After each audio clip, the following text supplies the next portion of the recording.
Hi there, everyone. It's Sarah from Palace Tarot. So we are continuing with our sun sign astrology review.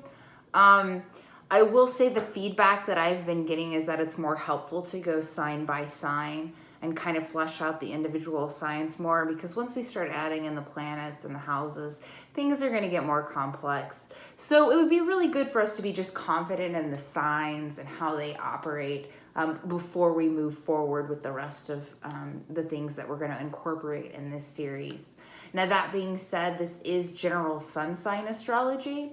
So I'm about to go over Gemini. So for example, if you find that you relate more to Aquarius and you watch that video, then by all means, write down that sign, because the chances that that sign figures actually very prominently in your chart is quite good. So I would really encourage you to kind of do that as an exercise to see how you might be able to make your chart without even pulling it up with software. So let's see how much you get right.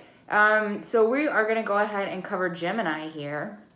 So Gemini is the mutable air sign. So it's yang, active, masculine. Its planetary ruler is Mercury. So don't forget that it and Virgo both have that Mercury co-ruler. All right. And then the symbol for Gemini is the twins. And you can see that here. It kind of looks like that Roman numeral 2. All right. So Gemini's a wonderful sign. It kind of gets a bad rap.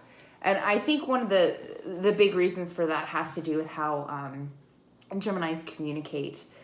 Gemini is very much a sign of communication. I always joke that if you want your phone to blow up, give a Gemini your phone number.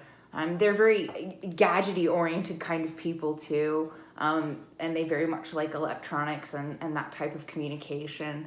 So that's actually a field that I see a lot of Geminis and Mercury ruled signs like Virgos in as well. That being said, Geminis are very much kind of go with the flow type people, which you wouldn't expect from an air sign. When you hear that phrase, you would think more of a water sign. But they have a more spontaneous kind of quality to them. And it's fun, it's playful, it's kind of light. And that's really, it's a really very beautiful kind of almost youthful energy. And like Aquarius, they can be a little bit idealistic, but unlike Aquarius, they're much better at multitasking when it comes to daily details. So you can find a bit of similarities with Virgo in that regard. So Geminis can absolutely be very detail-oriented people as well. So Gemini, it's really all about. Their journey is really kind of all about maturing into their different natures and not compartmentalizing themselves. It's kind of similar to Pisces in that regard. Although I will say that Gemini is less of an introverted inward sign than say, for example, Pisces in that regard. So.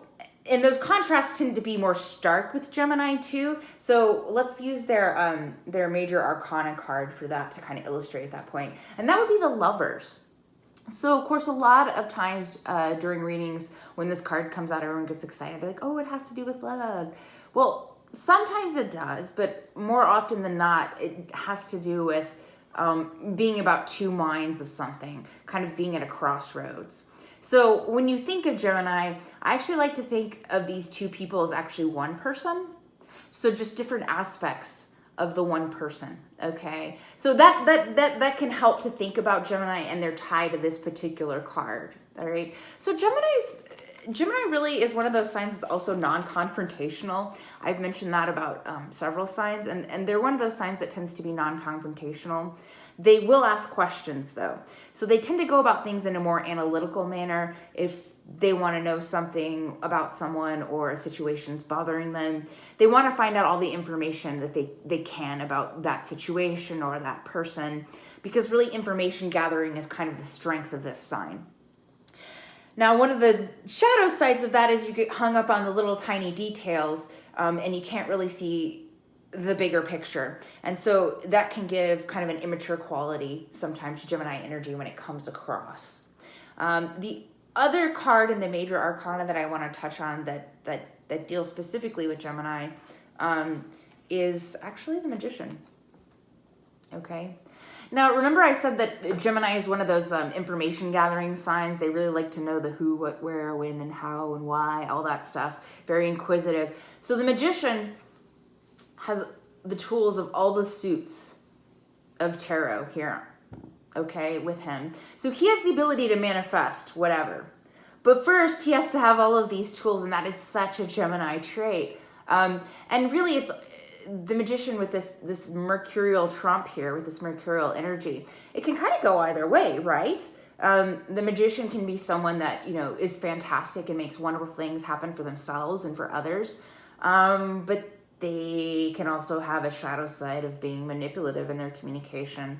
So, for example, if you see an immature or poorly expressed Gemini function, there can be some lying, especially like kind of the like little lies, like by omission, like where you can kind of like debate about something like, is that a lie if you just don't say it? Yeah, it is, Gemini. I'm here to tell you that it is. And you might want to start calling yourself on that. That being said, you don't have to tell everyone your life story as soon as you meet them. And don't, you can unintentionally, sometimes Gemini, you can manipulate people. And it's not to be hurtful. It's just kind of the way you are. You just kind of want to put things in the places where they belong. And you have a very changeable vision of that. So things tend to move around a lot. And so your energy can get kind of scattered too. So you need to maintain your focus. So the Magician card can actually be kind of a focus point for you as well. So, again, Gemini, a great sign. There's a lot of really diverse people you'll see in communication, the arts and entertainment under Gemini, and there's absolutely a reason for that. With that very yang quality with the Mercury sign, it's very outgoing kind of energy that's very buoyant and kind of bubbly and fun. So with that being said, we're going to go ahead and move on to the next sign.